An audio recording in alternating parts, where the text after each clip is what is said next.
মাছের ভর্তা। আজকে আপনাদের সাথে শেয়ার করব টোনা মাছের ভর্তা। ট্রাই করেছেন কখনো?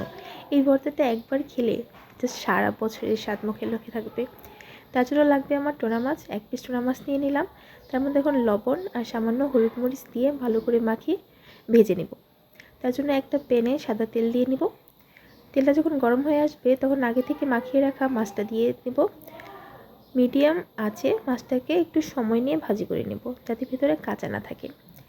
ভালো করে উল্টে পাল্টে ভেজে নেব। এই ভর্তাটা এত বেশি মজা হয় আর বানানো এত বেশি সোজা। এই তো মাছটা ভাজা হয়ে গেছে। এখন মাছটা নামিয়ে নিব।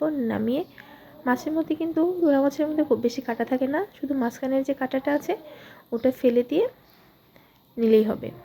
এই তো দেখুন রেডি। খুব অল্প উপকরণেই এই ভর্তাটা হয়ে যায়। এখন একটা বাটনা নিয়ে নিব। তার মধ্যে দিয়ে দিব বেশ খানিকটা কুচো করা পেঁয়াজ আর মরিচটা আপনাদের ইচ্ছে মতো দেবেন। আর সাথে অবশ্যই একটা শুকনো মরিচ দেওয়ার চেষ্টা করবেন। কাঁচা মরিচ আর শুকনো মরিচ দুইটাই দেবেন। আর দিয়ে দিলাম ধনেপাতা কুচি আর স্বাদ মতো লবণ দিয়ে এখন ভালো করে একটা বাটনা দিয়ে ভালো করে পিষে নিব। ভালো করে পিষে নিলে কিন্তু টেস্টটা খুব ভালো আসে। তারপর দিয়ে দিব আগে থেকে কাটা ছাড়ানো যে মাছগুলো ছিল ওই মাছগুলো দিয়ে ভালো করে মিক্স করে নেব। আপনারা চাইলে কিন্তু পাটায় বেটেও ভর্তাটা বানাতে পারেন, হাতেও করতে পারেন। সবভাবেই টেস্টটা খুব ভালো আসে। আমার মেয়ে আসছে ভর্তা বানাইতে আমার সাথে।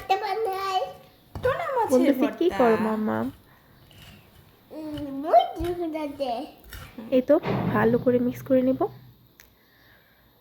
দেখুন কত সুন্দর হয়েছে, দেখেই কিন্তু আবার খেতে ইচ্ছে করতেছে। এখন দিয়ে দিব সামান্য সরিষার তেল, এতে করে ভর্তার টেস্টটা অনেক গুণ বেড়ে যাবে। তারপর ভালো করে হাত দিয়ে মেখে নিলেই রেডি। আপনারা চাইলে সামান্য লেবুর রস অ্যাড করতে পারেন। এই তো রেডি। এই ভর্তা দিয়ে 1 প্লেট ভাত অনায়াসে খাওয়া যাবে। ভালো লাগলে অবশ্যই বাসায় ট্রাই করবেন।